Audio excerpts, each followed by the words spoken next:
So you're studying vocabulary and you come across a word that you don't know. If your idea of learning that word is to write it out 1,000 times on a piece of paper, which is kind of crazy, then this video is for you, because today we're going to go over how to effectively study vocabulary. So just as a quick introduction, the vocab text that we'll be using at Prepped is my book, Robert's Guide to SAT Vocabulary. It's divided into 3 different sections. There are words to beat specific question types, such as transitions from the writing section. There are words to beat specific passage types, such as history from the reading section. And lastly, there are the top 1,600 academic words. These are sorted by frequency, so you could focus first on the most high occurrence SAT words, and also organized by synonym groups, so you could chunk in your mind all the words that have a similar meaning, which should help speed up your learning process. Essentially, I've put in a lot of effort in preparing this book because before we talk about how to study, it's important to realize that what you study matters. If you're going to be putting in hours and hours of study, you need to be sure that the material you're working with is going to be worth the time investment. So, okay, great. The first step is done and we've selected a good vocab source. What's next? Well, it's important to be picky about what you study within that book. In each chapter of Robert's Guide, there's 100 different words, and you don't want to concentrate equally on each of them because that would waste a lot of time because you know some words far better than others. So here's my advice, and it's pretty simple advice, but nonetheless important.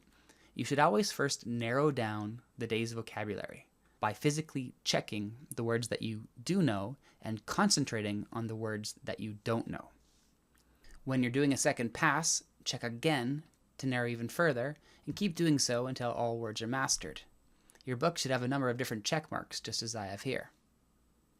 For the hardest words, I typically make notes in my notebook and then continue the narrowing process.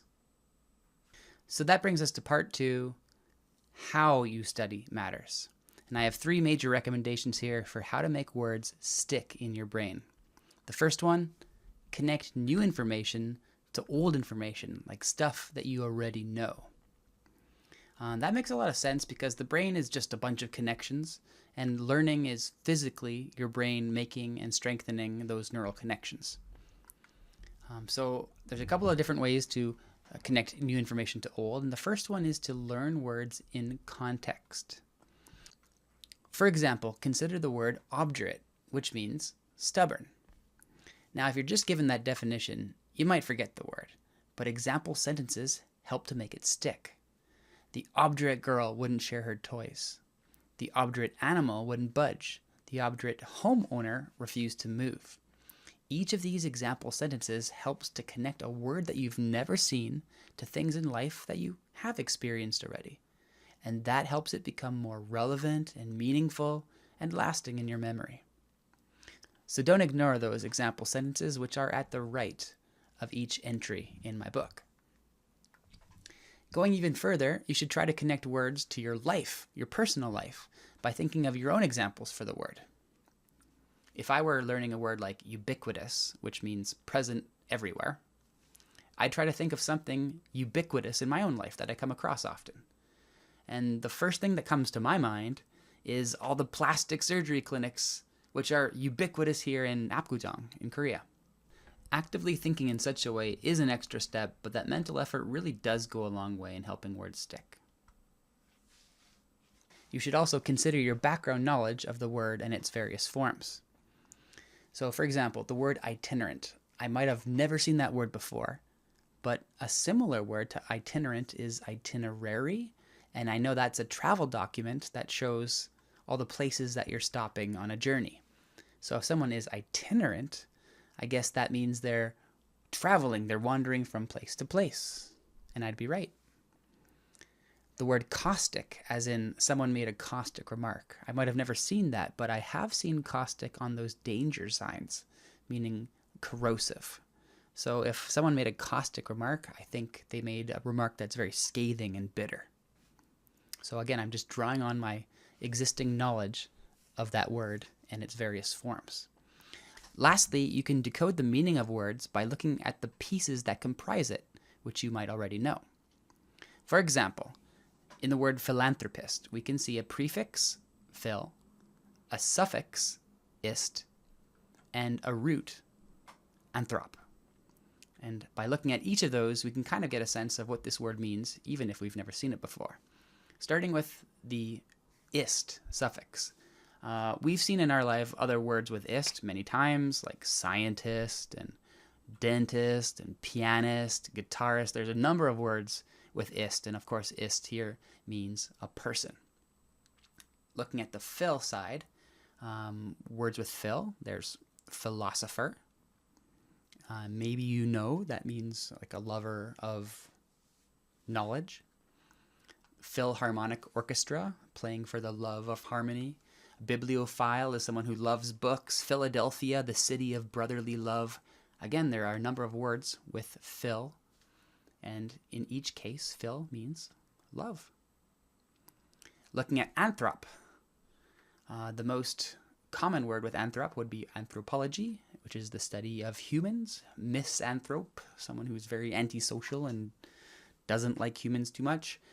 Number of words with anthrop, and all of them have the meaning of man or human being. So put it all together, a philanthropist is a person who loves humans and seeks to promote their welfare, very often by giving charitable donations of money, such as Bill and Melinda Gates.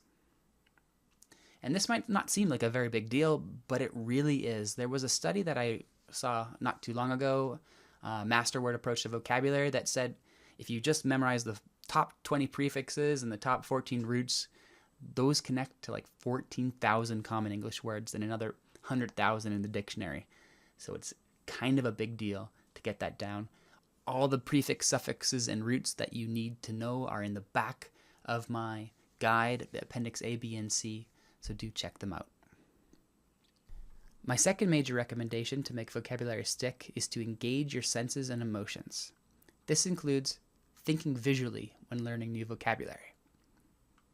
If you're trying to learn the word precocious, instead of just reading the definition, which describes a child who has developed certain abilities at a very young age, try to form in your mind a mental image of a precocious child.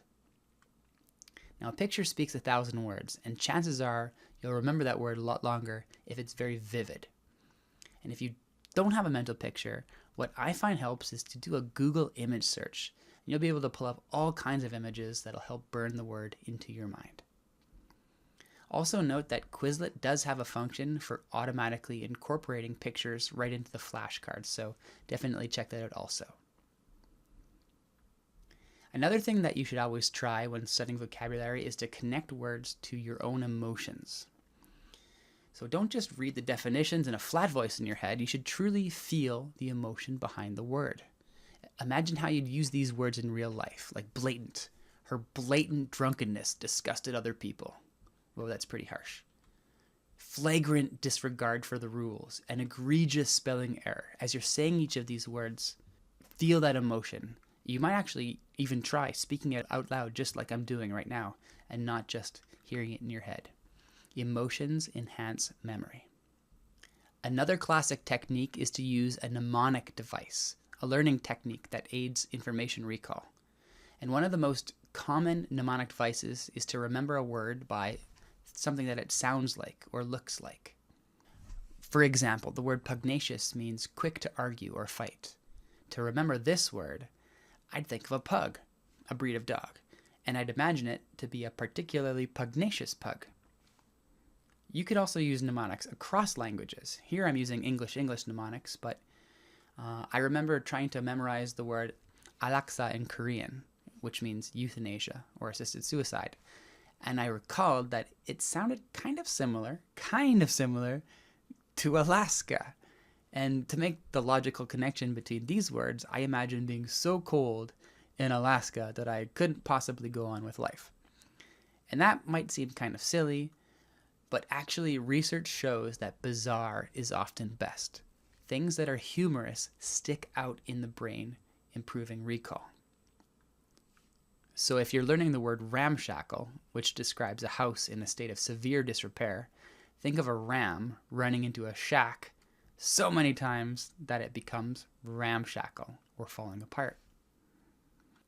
If you're trying to learn the word eschew, meaning to avoid or abstain from, You might note that the word eschew is very similar in sound to a sneeze. So I'd think of someone sneezing right beside me, like achoo, and I'd imagine myself having to avoid that person. Now, this strategy won't work with all words, of course, but really neither will any other technique, such as decoding a word through the prefix, suffix, or roots. The key here is to have a number of different tactics to use for different words as appropriate. The third and final point for how to learn vocabulary is to actively input words into your mind. The first point, test yourself, don't simply read. So the philosopher Francis Bacon offered some advice on this point some 100 years ago. He said, if you read a piece of text through 20 times, you won't learn it by heart so easily as if you read it 10 times while attempting to recite from time to time and consulting the text when your memory fails. And that's pretty wise advice from the man who developed the scientific method. So when you're first learning a word, you could read the definition and the example sentence, but for subsequent reviews, cover it up. Make your brain work a little bit harder to come up with the definition by itself, and then uncover the words just to check if you've recalled correctly. Again, Quizlet or physical flashcards are very useful as the word and definition are isolated.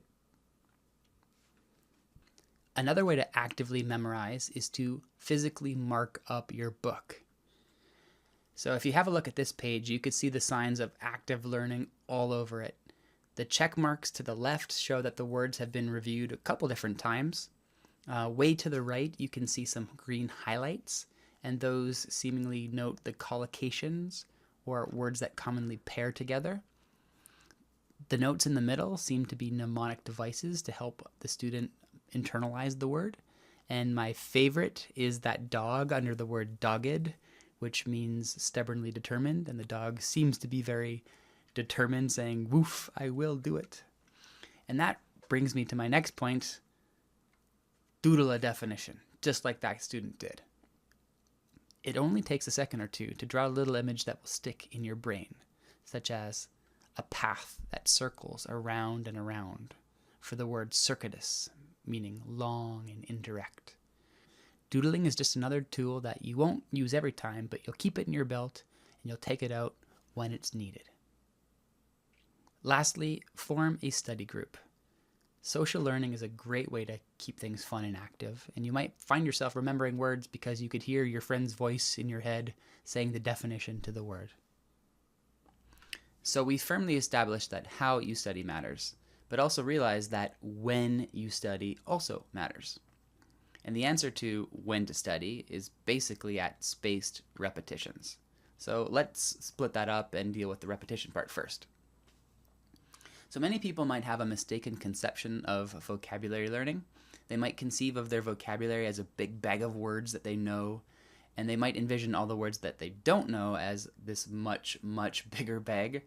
And then the process of learning words, they might think, is slowly filling up that small bag from the much bigger bag. And that's not a really apt analogy. A much better one would be to consider words as friends. So when you first meet a word, it's a stranger. And with repeated meetings, it slowly becomes an acquaintance, and then a friend, and then even a close friend that you'll never forget. Sometimes it only takes one meeting to fully remember a word, and other times you could meet that word in 30 different encounters and still not fully know it, which could be pretty frustrating. But on average, it takes 7 different meetings, 7 different times to fully master a word. And the scientific basis for this analogy comes from the forgetting curve, which shows the decline of memory retention over time. Information that you learn is quickly forgotten when there's no attempt to retain it. And the forgetting curve is even steeper than this graph shows. After only 20 minutes of learning something for the first time, almost half of that will have been forgotten. However, with subsequent reviews, the forgetting curve gradually gets less steep until it becomes almost flat. And this reflects the change in the status of a word from a stranger to a friend, and it's all due to repetition. As for the space part, that refers to properly spacing out your studies. You want to pick the ideal time to review, and that's just as you're starting to forget information with, say, around 80% retention. So any sooner and you'd probably just waste your time looking over stuff you already know, and if you wait longer, you'll already have forgotten everything. So because the forgetting curve becomes longer and more gradual on subsequent reviews, you'll hit the perfect time to study at increasingly longer intervals as you study. And that's the kind of repetition with spacing that you should be aiming for as you go about reviewing your vocabulary. One of the easiest ways to leverage spaced repetition is through the Lightner flashcard system. Cards are organized on the table or in a box according to how well you know them. Every card starts out in the first group as a stranger. Try to recall that definition. If you succeed, then you send it to the next group, and you do that every time that you deal with that group. If you fail, you send the card all the way back to the first group. Now, each succeeding group has a longer period of time before you're required to review that card, and that is the spaced repetition part. For a simpler system, you can use fewer cards, and you can increase or decrease the number of reviews as needed, with the idea that each group should be reviewed when you have about 80% retention of that information. Now, you don't need flashcards in order to use spaced repetition. You could just do it on a piece of paper. So, for example, the words that I got correct on the first pass, I might review those once a day. And the ones I got correct on the second pass, I might review twice a day. And on the third pass, if I took 3 passes to get that word correct, I might review that 3 times a day. And in such a way, I will be leveraging spaced repetition very effectively. So, to review everything that we've covered in this lesson, effective vocabulary study entails choosing the most critical words, connecting them to old information, making them really emotional and sensory, and actively inputting them at spaced repetitions. And if you do all that together, you're getting the maximum learning. So I hope that helps. Just one bonus piece of advice before I go. If you want to learn vocabulary really efficiently and effectively without studying word lists, just read a lot. Books, magazines, blogs, anything. Read really widely. You're going to come across important words, connect new ideas to old, experience the emotions and senses, become actively engaged. Basically everything that we just outlined as being really important. Plus, it's way more enjoyable than just sitting down with a big word list. So I hope that helps, and I will look to see you guys putting these techniques to use at Prepped. And I'll see you in class.